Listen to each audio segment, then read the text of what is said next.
আজকের আমি তোমাদের সাথে শেয়ার করব জন্মাষ্টমী স্পেশাল তিল দিয়ে নারকেল নাড়ু। নমস্কার বন্ধুরা, রিমাস কিচেনে সকলকে স্বাগত জানাই। অনেকে শুধু তিল দিয়ে নাড়ু বানায়, আবারও অনেকে নারকেল দিয়ে নাড়ু বানায়। আজকের আমি তোমাদের বানিয়ে দেখাবো তিল দিয়ে নারকেল নাড়ু। তার জন্য আমি কড়াইয়ে তিল দিয়ে দিলাম। এবার তিলগুলো ভেজে নিতে হবে। গ্যাসটা অবশ্যই লো ফ্লেমে রাখতে হবে, নইলে তিল লাল হয়ে যাবে। তিলের কালার সাদা রেখেই ভাজতে হবে। তিল থেকে যখন ভাজা ভাজা সুন্দর একটা সেন্ট বেরোবে, তখন কড়াই থেকে তিলগুলো নামিয়ে নিতে হবে। এখন ওই কড়াই আমি একটু জল দিয়ে দিলাম। জলটা ফুটে গেলে আমি ওতে চিনি দিয়ে দিলাম। আমি ওই বাটির 1 বাটি চিনি নিয়েছি। এবার চিনি জলটা এইভাবে নেড়ে নেড়ে চিনিগুলো গলিয়ে নিতে হবে। চিনিগুলো হালকা গলে গেলে তাতে আমি বাতাসা দিয়ে দেব। বাতাসা দিলে নাড়ুর টেস্ট আর একটু বেড়ে যায়। বাতাসাগুলো চিনির সাথে এইভাবে নেড়ে নেড়ে গলিয়ে নিতে হবে। বাতাসা ও চিনি খুব ভালোভাবে গলে গেলে আমি 1 বাটি নারকেল কোড়া দিয়ে দিলাম।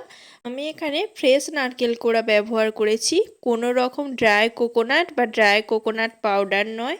এইবারে চিনির রসের সাথে নারকেল কোড়া দিয়ে এইভাবে নেড়ে নেড়ে চিনির রসটা একটু শুকিয়ে নিতে হবে।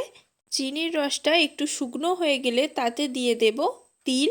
নারকেল কোড়ার সাথে তিলটা ভালো করে মিশিয়ে নিতে হবে। নারকেল কোড়ায় হালকা হালকা রস থাকায় তিলগুলো দিয়ে দিতে হবে।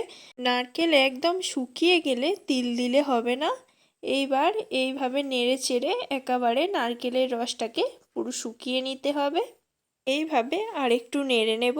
কড়াই নাড়ার সময় যখন কড়া থেকে এরকম সহজেই উঠে উঠে আসবে, কড়াই জড়িয়ে যাবে না, তখন এটা নাড়ুর জন্য একদম তৈরি।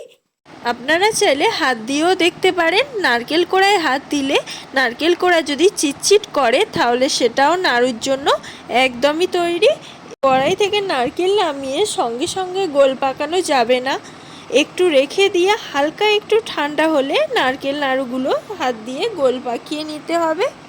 নাড়ু পাকানো প্রায় আমরা সকলেই জানি। এইভাবে হাতে একটু নিয়ে হাত দিয়ে এইভাবে গোল গোল করে নাড়ুগুলো আমি পাকিয়ে নেব। একইভাবে আমি সব নাড়ুগুলো বানিয়ে নিলাম। তৈরি আমার দারুণ টেস্টি তিলের নারকেল নাড়ু। বন্ধুরা, আমার এই রেসিপিটা ভালো লাগলে অবশ্যই লাইক, কমেন্ট, শেয়ার, সাবস্ক্রাইব করে দেবেন। পাশে থাকা বেল আইকন প্রেস করে নোটিফিকেশান অন করে দেবেন, যাতে পরবর্তী ভিডিওগুলো আপনাদের সামনে চলে আসে।